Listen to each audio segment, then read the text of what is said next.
Hello friends, welcome back to active mind. तो friends, हम यहाँ से कंटिन्यू करते हैं राइट अगेंस्ट एक्सप्लॉयटेशन यानी शोषण के विरुद्ध अधिकार। इसके बारे में बात किया गया है आर्टिकल नंबर 23 से 24 तक, यानी अनुच्छेद 23 से 24 में बताया गया है इसके बारे में। तो सबसे पहले देखिए आर्टिकल नंबर 23 बोलता क्या है। ये बोलता है कि मानव दुर्व्यापार एवं बलात्श्रम का निषेध। यानी इसमें ये बात किया गया है कि कभी भी, जैसे पहले के ज़माने में क्या होता था कि लोग व्यक्तियों की भी खरीदारी करते थे, मतलब उनको खरीदते थे, दूसरे को बेच देते थे, फिर उनसे मतलब ऐसे काम करवाते थे, अपना उनको दास बना के रखते थे। लेकिन आर्टिकल नंबर 23 में यही बताया गया है कि किसी भी मानव को खरीदने बेचने का अधिकार नहीं है किसी को, मतलब मानव का दुर्व्यापार नहीं कर सकता है कोई। और बलात्श्रम का निषेध, यानी जो छोटे छोटे बच्चे होते हैं उनसे ज़बरदस्ती कोई काम नहीं करवा सकता है। तो इसके बारे में बात किया गया है इसमें, मतलब ये इन सब चीज़ों का निषेध करता है यानी मना करता है। आर्टिकल नंबर 24 जो है कारखानों आदि में बच्चों के नियोजन का निषेध। अब देखो फ्रेंड्स, ये दोनों सेम सेम सा लगता है, लेकिन ये आप ये ध्यान रखना कि मानव दुर्व्यापार एवं बलात्श्रम, लेकिन यहाँ पे बात किया गया है कि कोई भी ऐसा काम जिसमें बच्चों को जोखिम उठाना पड़े, जिससे उनके जान को खतरा हो, उसको मतलब इनको नहीं करने दिया जाएगा ये काम। यानी कारखानों आदि में बच्चों के नियोजन का निषेध, बच्चों के श्रम के नियोजन का निषेध, यानी बच्चे जो है जो भी बिलो एज 14 यानी जो 14 साल से कम हैं उनको कारखानों में काम करने नहीं दिया जाएगा। तो फ्रेंड्स देखो ना, कोई कोई सी कंपनी होती है, अगर वहाँ पे काम करने के लिए जाओ तो वहाँ पे वो एज मतलब मांगते हैं, एज सर्टिफिकेशन कि मतलब उनकी एज क्या है, तभी वो रखते हैं, क्योंकि ये जो आर्टिकल नंबर 24 है ये इस चीज़ का निषेध करता है। तो फ्रेंड्स यहाँ से देखिए right to freedom of religion यानी धर्म की स्वतंत्रता का अधिकार, इसके बारे में बात किया गया आर्टिकल नंबर 25 टू 28।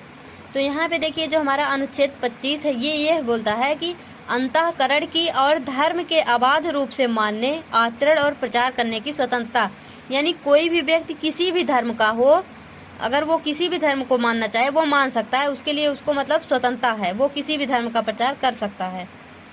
उसके लिए उस पर कोई मतलब पाबंदी नहीं है।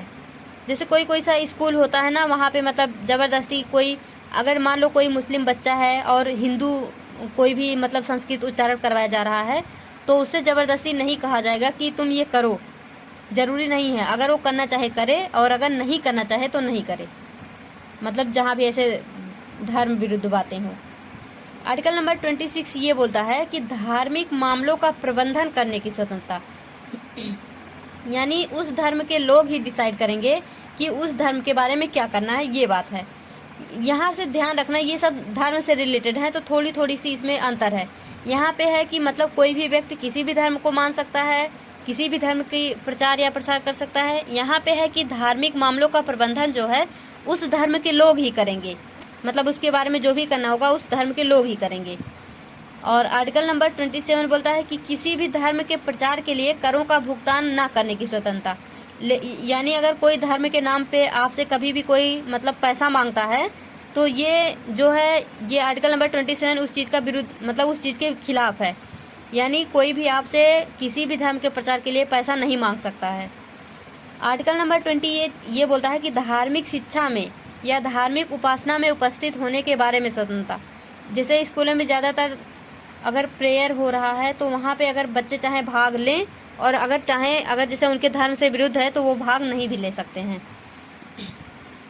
यहाँ से देखिए friends, cultural and education rights, यानी जो हमारा सांस्कृतिक एवं शैक्षिक अधिकार है उसके बारे में बात किया गया है आर्टिकल नंबर 29 से 30 में। यहाँ पे है कि these rights only for minorities. तो यहाँ पे ध्यान रखना कि ये जो है केवल, मतलब ये जो आर्टिकल नंबर 29 एंड 30 ये केवल अल्पसंख्यक के बारे में बात किया गया है। और माइनॉरिटी किस किस आधार पे हो सकते हैं, इनका मतलब दो आधार है, या एक तो धार्मिक आधार पे और एक भाषिक आधार पे। अब ये माइनॉरिटी होती क्या है, अब जैसे देख लो फ्रेंड्स, जैसे हमारा कोई भी एक स्टेट ले लो, जैसे यूपी ले लो, तो यहाँ पे मान लो लोग हिंदी भाषा ज़्यादा बोलते हैं, तो कोई जैसे दक्षिणी भाषा जो भी मलयालम वगैरह है यहाँ के लिए वो माइनॉरिटी हो जाएगी। लेकिन मान लो अगर हम दक्षिण भारत में चले गए, वहाँ पे मलयालम ज़्यादा बोल रहे हैं लोग और वहाँ पे मतलब हिंदी माइनॉरिटी हो जाएगी। तो ऐसा नहीं है, कोई किसी एक ही भाषा को आप माइनॉरिटी नहीं बोलोगे, वो मतलब डिपेंड करेगा सिचुएशन पे। तो वही है कि वो धर्म के आधार पे भी माइनॉरिटी हो सकते हैं और भाषा के आधार पे हो सकते हैं। तो आर्टिकल नंबर 29 ये बोलता है कि अल्पसंख्यकों की भाषा, लिपि, संस्कृत का संरक्षण, यानी जो हमारे अल्पसंख्यक होते हैं, जैसे जो जनजातियाँ वगैरह होती हैं, ये अपनी भाषा और लिपि और संस्कृत का संरक्षण करेंगी, उसके लिए इनको कोई नहीं रोकेगा। और आर्टिकल नंबर 30 ये बोलता है कि शैक्षिक संस्थाओं की स्थापना और प्रशासन के लिए अल्पसंख्यकों को अधिकार है, यानी वो अगर चाहें तो अपने हिसाब से अपना शैक्षिक संस्था किसी भी भाषा में मतलब वो ओपन कर सकते हैं, कोई भी स्कूल। जैसे मान लो मुस्लिम लोग होते हैं वो मदरसा खोल लेते हैं, तो वही बात यहाँ पे किया जा रहा है। तो फ्रेंड्स, इस वीडियो में हम यहीं तक देखते हैं, नेक्स्ट वीडियो से कंटिन्यू करेंगे। तब तक के लिए all the best, be happy, be positive.